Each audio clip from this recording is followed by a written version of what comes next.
After watching every play of every game during each NFL season, the off-season research process often adds another level of knowledge to what we see. There's never an off-season in which we fail to come across numbers that many fantasy players would consider shocking. Today, we'll look at 10 running backs that had at least one stat that was stunning.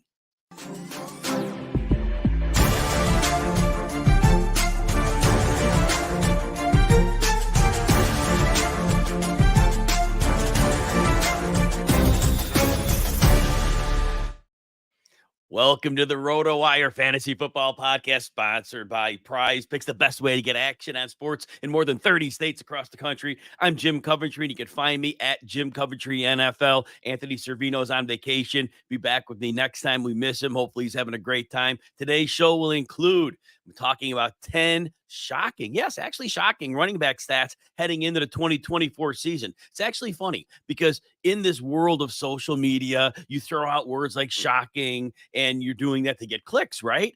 Honestly, when I'm going through this research, I found some, and I really thought these numbers, a number of them, to people who are just like kind of dialing in, they are shocking because they don't like see, I don't know, they don't go with what we saw when we watched the games to the level that we thought they were. So we're going to talk about that. That's going to be a great show for that purpose today. Let's start out with Alvin Kamara of the New Orleans Saints.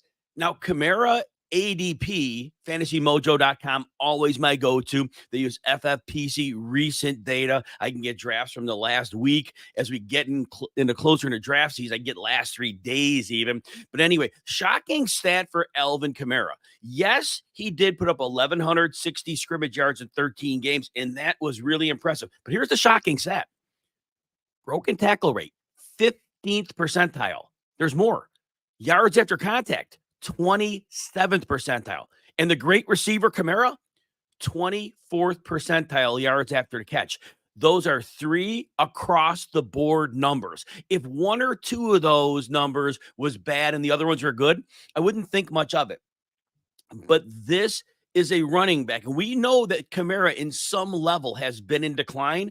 This is getting very near the end. Now, 1,160 scrimmage yards, fantasy managers are like, well, wait, what? We're putting up big numbers. We're still a fantasy star. Agreed. If Alvin Kamara continues to get exceptional volume, you're still going to draft him in fantasy. But here's the rub. With those bad numbers, don't think the coaching staff. See, we have a disconnect between fantasy and real football sometimes. And we see numbers, but the coaches see a running back in Kamara that's not breaking tackles, that's not getting yards after contact, that he's not getting as many yards after the catch as he used to. And so coaching staffs see a declining player. They had to use him because, first of all, Jamal Williams was worse. Jamal Williams he fell off the cliff last year. And then Kendre Miller was unavailable most of the time. He missed like 7 or 8 weeks early. He missed a couple weeks later in the season. So Kamara had to be, and remember, he missed the first few games of the season. So he missed that, and he still had the 1,160 yards. So all that said, Kamara caught 75 passes. So for fantasy, it was wonderful. And it wasn't designed passes to Kamara. It was sometimes, of course. A lot of it was Derek Carr. We know when Derek Carr's under extreme pressure, he can't get rid of the ball quickly enough.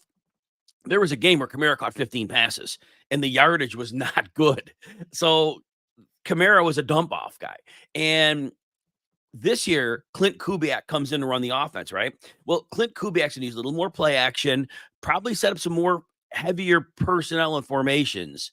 And I think Derek Carr is not going to have to throw every down. But I think the bigger concern for Kamara, back to the coaching staffs, right? The coaching staffs, Kendre Miller didn't play much last year. But when he was on the field, he looked like the 3rd round draft pick they selected. He looked like a player with explosiveness. He could break tackles, generate yardage. He only had a couple games where he was able to get involved. He had like 13 PPR points in each of those games. But I think at least the coaching staff is going to really consider making this a timeshare. Maybe they don't. I'd be stunned, though, because they saw that Kamara is not what he was. And the best way to keep him at his best level is to not overwork him. So That's my concern. I am way below consensus on Kamara and ADP. As a result, I will not have shares because I am significantly below, because I believe these numbers of last year, again, the broken tackle rate, the yards after contact, the yards after reception, those are going to continue to get worse. They don't typically get better. Long time ago, a guy named Curtis Martin, he came back from a career slide and had a career year in his 30s. But that is so far the anomaly. That just doesn't happen. Again, if you as a fantasy manager, you want to believe that Kamara is going to continue to see extreme volume, then take him. Because I say this in almost every show, volume is king in fantasy football. If you're watching on our new RotoWire football channel, welcome. If you're watching on Twitter as usual, that's great. But really, if you are on RotoWire YouTube football channel, it'd be great if you hit the like button or consider subscribing if you like content like this. That'd be a great way to go. Now, James Conner, ADP running back 20. Now, for James Conner, the shocking stat is this. Weeks 13 to 18, Conner averaged 23.9 PPR points. I think about that level of scoring and how few running backs are capable of producing at that level for a 6-week stretch. Now, another similarly shocking stat for James Conner, he had a career high 5 yards per carry. That was a half a yard better than his previous career high. But Conner's 4.5, the previous career high, were in his first 2 years in the season of his career, seasons of his career. So Conner really amped it up. And remember, it was not a good offensive line. Much of the season, and I know he had the injury. He missed the 4 games with the knee. We remember that every year he's going to miss 3 to 4 games. We kind of know the drill on that, right? But that said, the line wasn't great. Backup quarterback played for the first half. Late in the season, though, that big stretch, Kyler Murray was back playing well enough, and that really helped as that offense got solidified down the stretch. Now, Conner, it was his first 1,000-yard season of his whole career. You know, you think about it, but the missed time certainly helps him get there. But this was also beautiful about Conner's game. 94th percentile broken tackle rate, 97th percentile yards after contact. Everybody who listens to me knows I love James Conner. I think he is just a beast of a football player. And his ADP, at running back 20, last year it was much friendlier. And I think the beauty this year, though, is the 3 to 4 missed games, just bank on it. He hasn't shown that something different is going to happen. But I think if you can afford it in drafts, drafting Trey Benson late might be really good to fill in for those weeks when Conner is out. Now, Conner, in terms of workload, and remember, again, he missed 4 games, 208 carries. That was close to his career high from 2018. They didn't use him much as a receiver. James Conner only had 27 receptions and $165. Those were his worst receiving numbers since 2018. But I want you to remember this. James Conner had 2 games with over 18 receiving yards. Both of those games, Kyler Murray, a quarterback. He had a 5 for 67 and a touchdown. He had a 4 for 54. So with Murray under center, there is definitely upside for James Conner to up that receiving work from last year. And of course, near the red zone. We know at the goal line, Conner is very, very good. Not at least 9 total touchdowns. He had 9 touchdowns last year and at least 8 in each of his 3 years with the Cardinals. So he has been money getting you a good baseline of scores. And remember, he only scored, James Conner, 2 touchdowns through week 12. So it was down the stretch where he was able to do significantly more. Now, as we said, Kyler Murray, full year removed from the ACL now. Worked with Conner at the end of last season. It looked great. Conner, by the way, had 7 touchdowns in his last 5 games. That was another beautiful thing. We know Trey Benson's on the roster. Now, Trey Benson is a great downhill runner. Not a lot of wiggle to his game. Conner, believe it or not, is the battering ram we see him as. Conner is way more than just a downhill runner. Conner can make people miss. Conner is just an amazing running back. And I don't think Trey Benson, look, he's not a threat to take significant work from Conner. Conner already was giving up workload last year. It wasn't like the end of 2022 when Conner was getting all the work. Conner was already giving up 5 to 10 touches a game to back up running backs. So Benson's going to walk into a role, but Connor is still going to see very good volume. And again, I say it for the third time. Connor's going to miss some time. Plan for that ahead of time.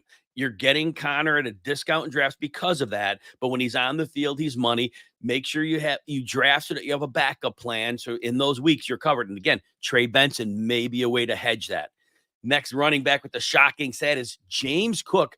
James Cook per Fantasy Mojo ADP, running back 14. Here's the shocking stat for James Cook. In the last 5 games, Cook averaged 2.64 yards per carry, 110 carries, 294 yards, no rushing touchdowns. That's a troubling stat. And we already thought going into last year. Now, remember, they had brought in Damian Harris. He had the neck injury. Unfortunately, young man's career seems to be over. I think he retired, if my memory serves me correct, but he's not playing. And then they had Latavius Murray in there. And Buffalo definitely had a plan to have other people carrying the football and taking the heavy inside carries. Well, Latavius Murray, not great. Harris, like we said, missed time. Cook had more work than he probably should have had.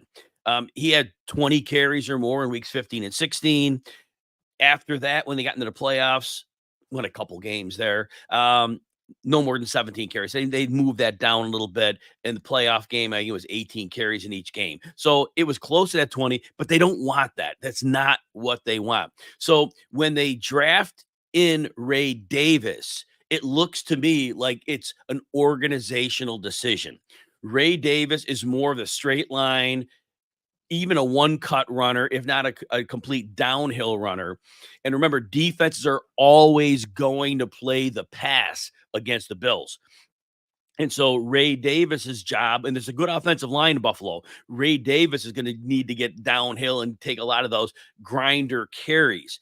James Cook will still get carries, but I think he'll be utilized a little more in the passing game as well. So you need to understand when you're drafting him, there's a chance the workload he saw last year, James Cook did, that is going to be significantly reduced. Now, Cook's other numbers were not very impressive, at least in terms of broken tackles, 37th percentile. But because of his very good speed after contact, when he did get through, he was 66th percentile there. So that was good.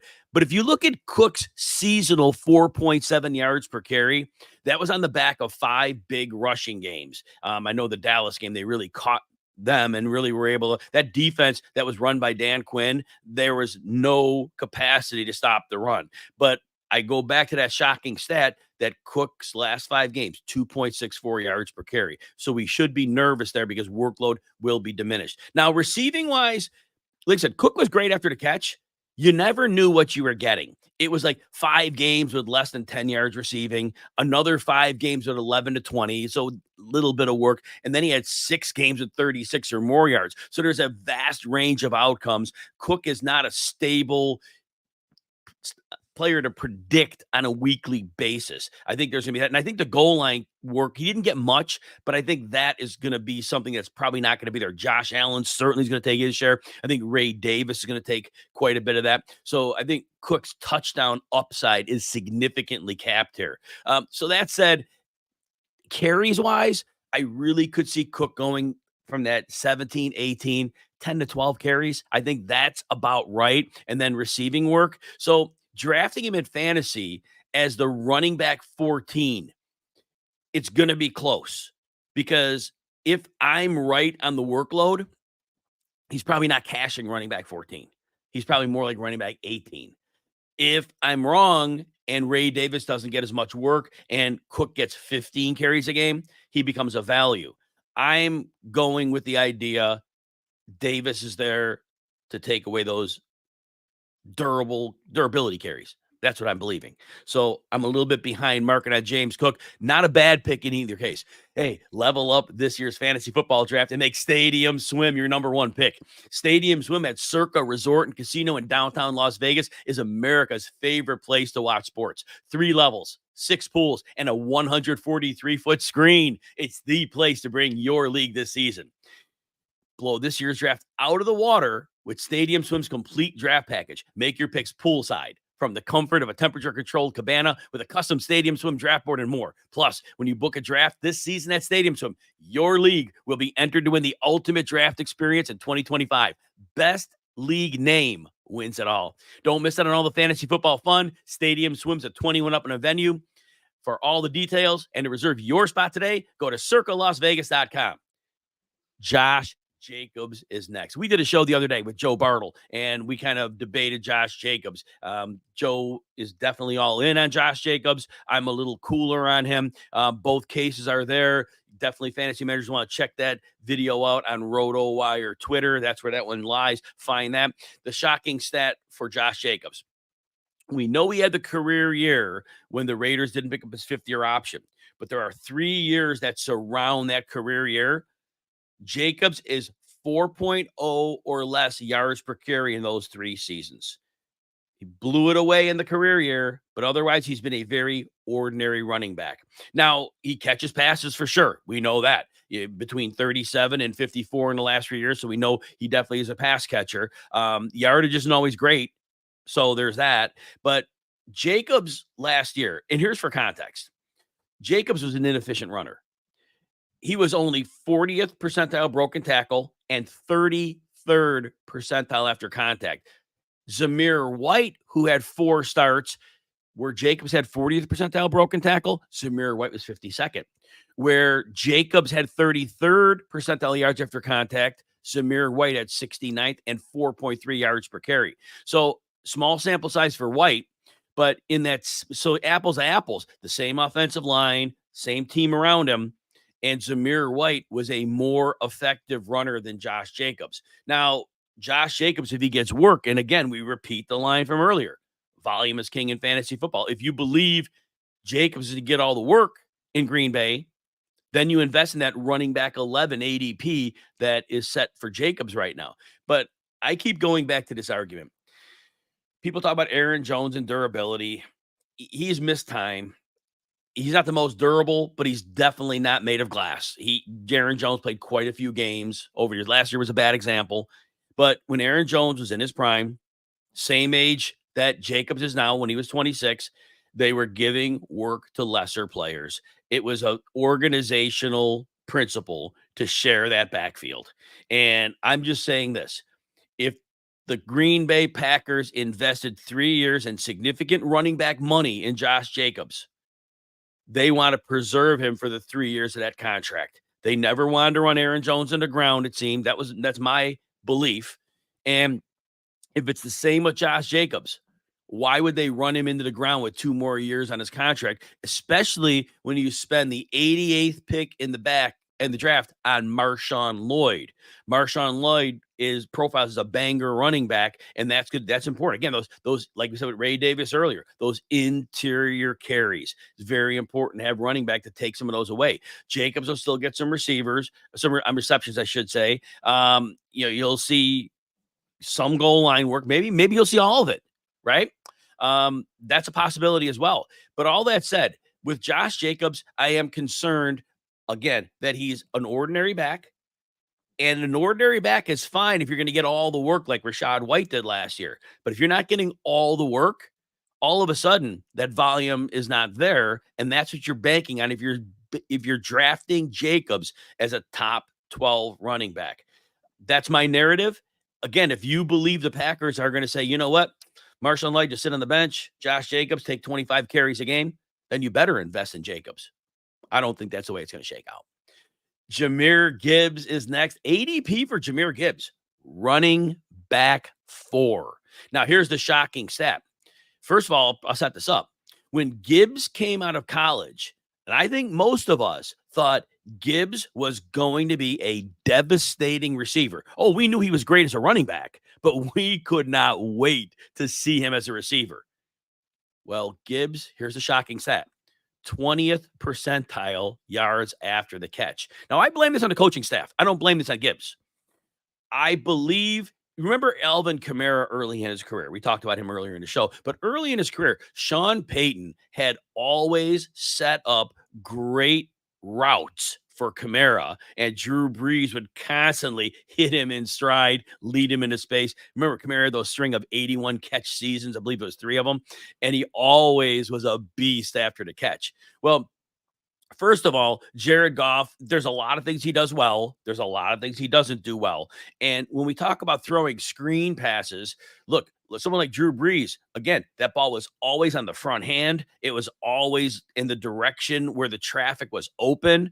A lot of quarterbacks don't have that level of precision in the screen game. But I also think that Gibbs was not often running the types of routes to get him ahead of the linebackers. So this is something the coaching staff, if they're inclined to, they can fix that. Now, in terms of Goff's ability, for those precision passes that way, not quite sure, but he's really good at Amon-Ra St. Brown in the middle of the field. So I have to say, if you got Gibbs running some circle routes and things like this, we know Goff can do this. So that said, Gibbs was great for fantasy after he took over. You see, we need to remember that it wasn't until week 10 that David Montgomery stopped taking most of the snaps. Now, Montgomery always had a lot of touches, but Montgomery was getting most of the snaps. And then week 10, Gibbs took over. And yet the shared workload, Gibbs still gives you 1,250 scrimmage yards over that and 11 touchdowns. And the touchdowns, of course, are always hard to predict. But, you never could say lock for 10 touchdowns, especially when we know Montgomery is going to be involved with the goal as well. Now, Gibbs, 5.2 yards per carry, and it wasn't just the line because broken tackle rate was 96th percentile. Yards after contact, a little less, 78th, but those are both very, very insanely high numbers, and we know Gibbs the real deal as a runner. But for him to be worthy of the running back 4 pick, a first-round pick, it's going to cost most people in 12-team leagues, going to cost you a first-round pick. And if the Lions don't get it right in the passing game for Gibbs, that I think we're drafting him at his ultimate ceiling. Of course, other running backs get injured and you move up the stack because players miss games. But all that said, Gibbs, amazing player. But I really want to see them commit a little more to him in the passing game. We know for fantasy, that gets a lot done for us when you're catching passes and you're doing damage after the catch. But if you're still going to, even if that doesn't happen and you're going to take Gibbs in that first round, he has to have an incredible floor. So, even if he doesn't end up as a running back 4, he's not going to end up far off from that. So there's no issue taking him at that point in the first round of a 12-team league. But like I said, I really need to see what they can come up with in terms of getting him ready. And we're going to talk about more running backs after we take a short break. All right. Devon Achane is next. Achane, per Fantasy Mojo ADP, is going as the running back 8. Now, when we talk about running back 8, that's a pretty high bar, right? We are well inside the top 12 running backs. Here's the shocking stat for Devon Achane. And this is shocking based on his entire season and what we saw from him early. In the last 7 games, which includes that playoff game at Kansas City, Achane rushed for 4.97 yards per carry with 1 touchdown. Now, those are very good numbers. How is that shocking? When you remember that early season run, he was averaging 12 yards per carry. So everything's relative, right? 4.97 is better than most. But remember, when we're talking about Achane, we already know it's very unlikely that he is seeing a bell cow workload. And if in a complete time-shared backfield, if you're only averaging 4.97 and your touches are low, and you only score 1 touchdown in your last 6 games, and we know touchdowns aren't sticky. They could blow up. They could not be there. But drafting Achane, again, not a bell cow, at running back 8, I think people are drafting him on the vision and the memory of what they saw. So if you remember back, and of course we all do, Devon Achane in weeks 2 to 4 last year, did he ever make a name for himself? Now, remember, week 1, he hardly played, if at all. He may not even have played at all. But so he was probably on most fantasy benches in week 2. And that's when he had the 51-point game against Denver, I believe. And then in the next 2 weeks, 27 PPR points, 23 PPR points. During that time, he put up over 500 scrimmage yards in those 3 games. and 5 rushing touchdowns, 2 receiving touchdowns. So 7 touchdowns, 500 yards in 3 games, and 12.6. I think I said 7 earlier. 12.6 yards per carry. And I think people are still hanging a little bit onto that, thinking that running back is still there to score those level of points. I want to point out that the Miami offense was largely figured out in the second half of the season, and it took a toll on all of the players.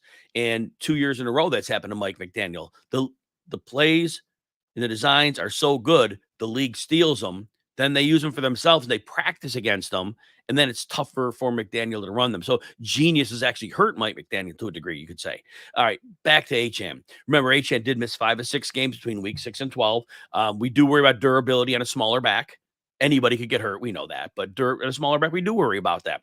And Achane checks in 5'9", 188. So, again, you got Mostert there, Jalen Wright they drafted. They still got Chris Brooks. They still got Jeff Wilson. They have a large stockpile of running backs that they have on the roster. And there's never a point where they're likely going to have to say, Achane, we want to get you 20 touches a game. That's probably not going to be in any range of outcomes. So be careful with that. I think we're going to be very managed, 10 to 15 touches. I think that's probably where it's going to top out.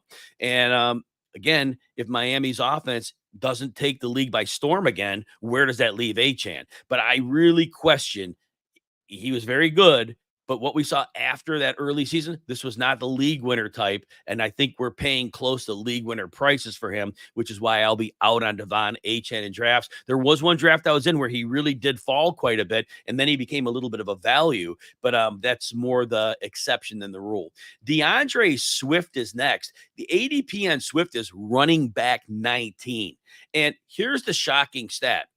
In weeks 4 to 18, last week, that's a massive sample size in terms of football, right? Philadelphia, very good offensive line. Defense had to worry about the receivers. But yet Swift in weeks 4 to 18 ran for 4.02 yards per carry. Behind that line, with that offense, that was very disappointing. It was a shocking stat because Swift was a solid running back 2 for fantasy all year. Now, the thing with Swift was, the Bears popped for him right away. I mean, free agency wasn't even open 5 minutes, I believe. And he was signed 3-year deal, about $8 million a year. And we look back at Swift's 2023 season with Philly, rushed for 1,049 yards. On the surface, it looks good. Week 1, he barely played. And again, like Achane earlier, most people didn't have Swift in their week 2 fantasy lineups. Of course, he goes off against the Vikings in that game. And then in week 3, again, he goes off against Tampa. But once those games were over, it was kind of like the league saw how Swift was going to be used. And then adjustments by each team were made. And after that, Swift did very, very little in terms of his yards per carry. And broken tackle rate, 48th percentile. Yards after contact, 49th. So he was a little bit below average. You could just say dead average, actually, in breaking tackles and yards after contact. And now he goes to the Bears. Now, the big thing is to be receiving usage, right? Because when Swift was in Detroit, it was great. 55 catches in the last 2 years. He averaged 420 yards. That was the average, of course. And then he goes to the Eagles. He averaged 2.5 catches and 13 yards. So he was not a factor as a receiver, but that was a coaching thing. That was Brian Johnson. It was organizational. So in Chicago, the big question for Swift is going to be, how much are the Bears going to throw the ball to Swift? And they're talking it up in the preseason. You can never really buy into that stuff too much. But when you have DJ Moore, Keenan Allen, Rome Odunze, and Cole Kmet, how many plays are you really drawing up to throw to your running back? When you have this level of weapons, certainly there will be games where you get some, but I don't think it's a priority. And as a runner, my issue with Swift is that he doesn't see the second level. He runs the play as called, and when it's blocked, he'll get to that. But then beyond that, he doesn't see the second level and to make that extra move to get those extra yards. And that's why his yards per carry were so low in weeks 4 to 18.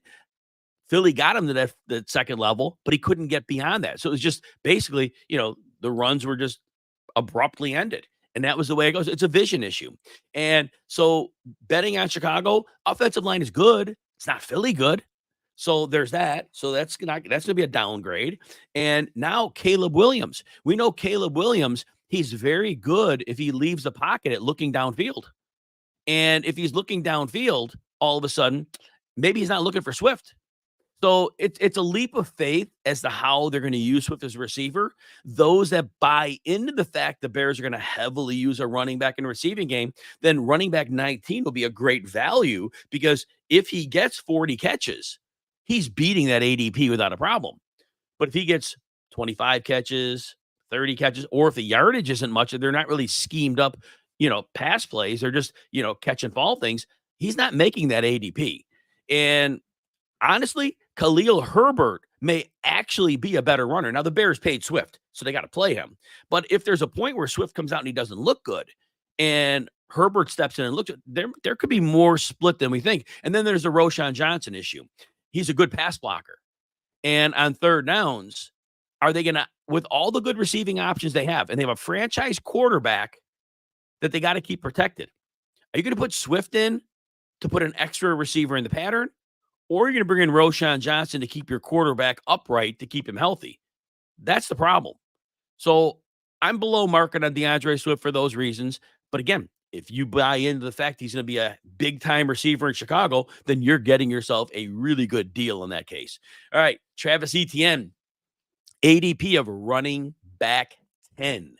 Now, here's the shocking stat for Etienne.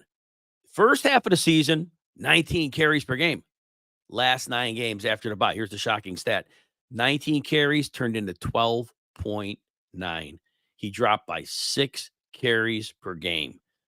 And that said, when we look at the yardage for Etienne in the 2 seasons he played, remember, he missed his rookie season with that foot injury. He's been in the 1440 to 1484 yardage range, and it's a very strong number. But it's so funny how different those seasons were. So 2022, he was very efficient. Travis Etienne, 255 touches, 5.1 yards per carry, 9 yards per catch. Well, last year, Travis Etienne, remember, 255 touches in 2022 to get that yardage. He had 325, so he had 70 more touches, which got him to the same roughly yardage total. And he had 58 catches also last year, which that was really good. Now, look, Etienne breaks tackles, yards after kind of excellent level. Offensive line was really bad in Jacksonville, and I don't know how much better I projected to get this year. Etienne, despite being great breaking tackles, great after contact, 3.8 yards per carry. The play calling, Press Taylor was not good, predictable often when they ran. I am hopeful that Doug Peterson realizes he and the whole staff will be gone if they don't win this year. And so Doug Peterson is a very accomplished play caller. If Doug Peterson takes over the offense, that would help everybody, including Etienne. But I just want you to note this. In each of the 2 seasons, the Jaguars would give Etienne work for a while, heavy workload, and then they immediately clamped down and slowed it down. Now, they didn't add anybody of note, Keelan Robinson, on the depth chart. They didn't add anybody of note. So Etienne is the clear number 1. But we even saw last year in that second half, it was only 12.9 carries per game.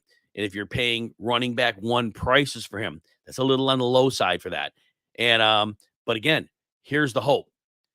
If you believe Doug Peterson takes over the play calling, this offense could take a major leap. Press Taylor, in my mind, again, too predictable, does not optimize his players to put them in positions to succeed. We know Doug Peterson is able to do that. And so if you buy into that, then I think you buy in Etienne, even on reduced work, as the RB10. And other than that foot injury that he had to miss his first year, he hasn't missed a game since. So right now, durability has been on his side. That's been a positive. But if you're at all worried that this offense is going to be in Press Taylor's hands, the offensive line's a problem, then maybe you pass on Etienne maybe for a receiver at that point in the draft.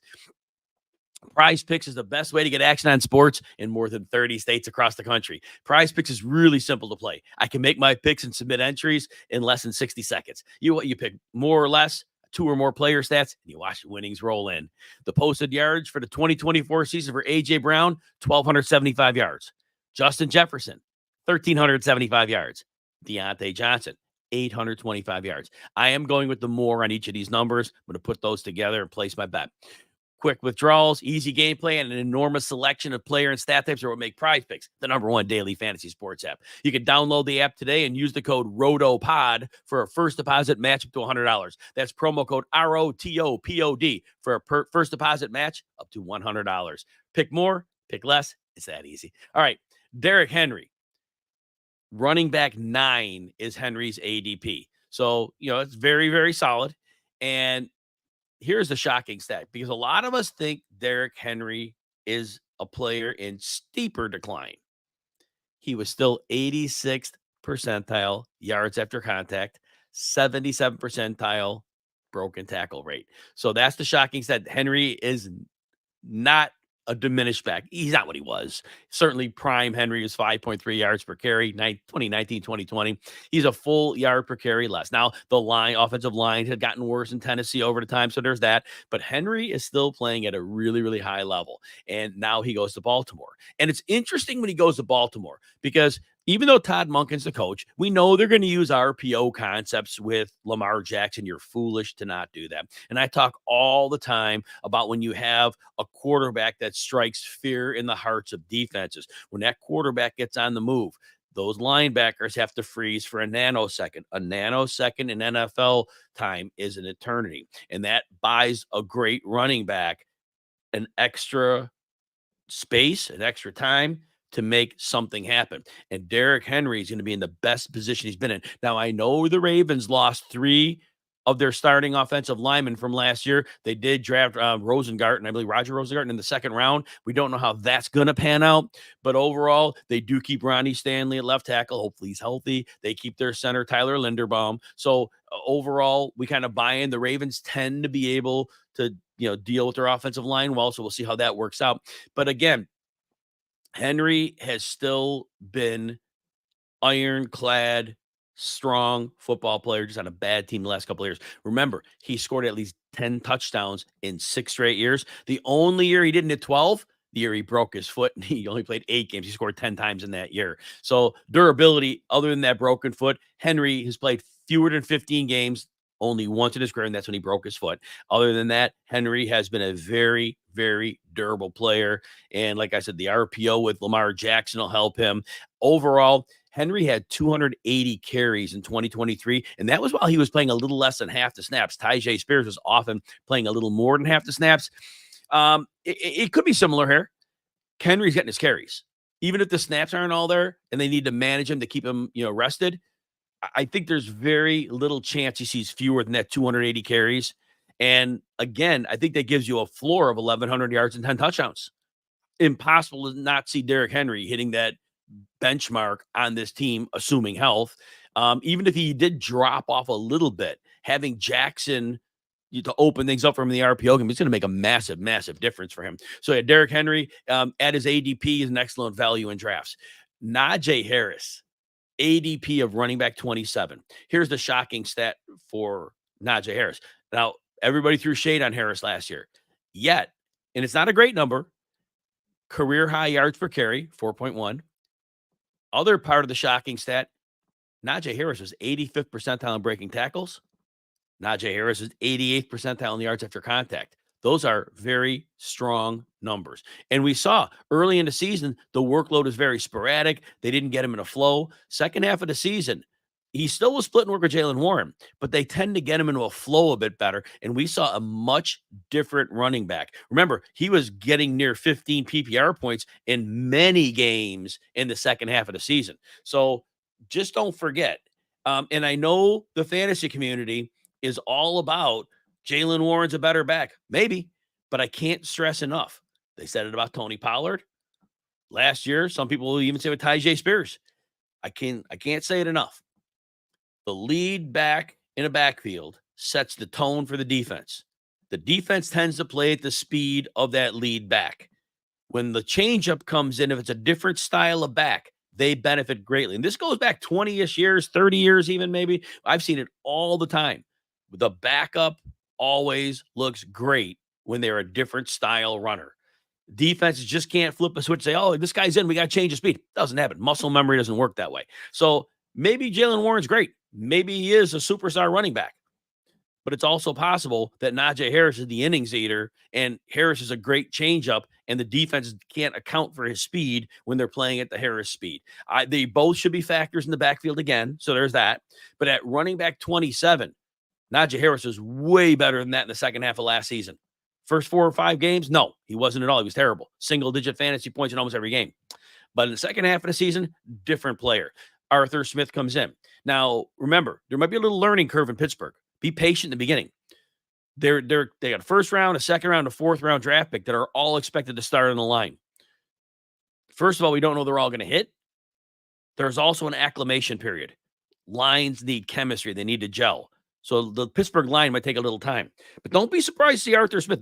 This team is about the Rooney family. This is playing defense and running the football. All their offseason's moves made this clear. That's what they're about. And so this team's going to run a lot. And Arthur Smith, obviously, we know how much he loves his run game. So Najee Harris has seen his workload decrease every year. But the 255 carries, 29 catches of last year, that's a reasonable floor. Very reasonable floor. And I know the Steelers didn't pick up his fifth-year option. They still said they might sign him to a contract.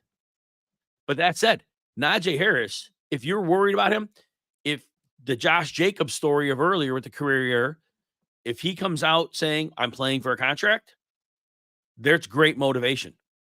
And you could see the best of Najee Harris. If Najee Harris has anything extra he can do in terms of training for a season, this would be the season he would be likely to do that. Now, maybe he already is optimizing himself. Don't know the man personally, so I can't speak to that. But I do think there's world. I still think at running back 27, I think if you're drafting at running back 24, I think you are going to definitely recoup your draft pick with a little upside for more. Both running backs in Pittsburgh can get things going. Let's do a bonus running back. I did 10. I had 10 shocking stats. Let's do an 11th one. All right. Austin Ekeler, running back 26 per ADP Fantasy Mojo. Now, here's the shocking stat.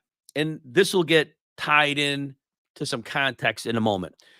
Shocking stat for Austin Ekeler, broken tackle rate, 29th percentile. Yards after contact, 32nd percentile. Terrible. Just from what we saw from Austin Ekeler. All right, so a lot of people are going to come back and say, well, wait a minute. High ankle sprain. That's why. Maybe. But here's what I want to counter with. If it was the ankle, he would have had similar issues after the catch. After the catch, now remember, after contact on runs, Ekeler was 32nd percentile. After the catch, he was 89th percentile. So I don't believe it was Austin Ekeler's ankle injury that was the issue. I believe it was an aging running back. Austin Ekeler for years was begging the team, the Chargers, to get him help, to get those grinder carries pass out to someone. They tried with Josh Kelly. It didn't work. They tried with Isaiah Spiller. It didn't work. So Ekeler had to take on way more work. And Ekeler, like I said, his words always pointed that out. His longevity was going to be a problem.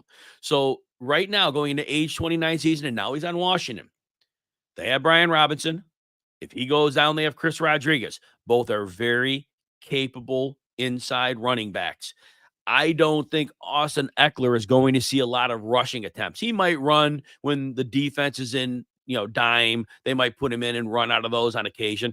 But I don't think we're seeing more than 5 to 6 carries a game out of him. And I think he's the full-time receiving back, the full-time hurry-up back, and there will be merit to that. But at running back 26, there are going to be a lot of weeks where they may not need to throw to him a lot. And here's the other thing. And again, this we don't know yet. Jaden Daniels is a mobile quarterback. A lot of mobile quarterbacks, when a play breaks down, they're not looking to dump to a running back. They're looking to see if they can make a play with their legs or throw something downfield. So it's possible that this match between Jaden Daniels and Austin Ekeler is not a good match, because if he's not looking to dump it to Ekeler, it's only going to be design passes. And how many of those are there really going to be? And there may not be a lot. So I think, look, Ekeler at running back 26, I've got him a number of spots, 5 or 6 spots at running back beneath that. I just see too much downside. I don't see the upside case. We saw the decline last year. He's another year older. He'll be 29 this season. But remember, like I said earlier, he had been taking way too many carries in prior years. So if it's a PPR only league and you're looking to flex him, top 36 running back makes sense. But again, his ADP is running back 26, so he's not going there. All right, thanks to our sponsor, Prize Picks, the best way to get action on sports in more than 30 states across the country. And thanks to everyone for listening. Come back next week for another edition of the RotoWire Fantasy Football Podcast.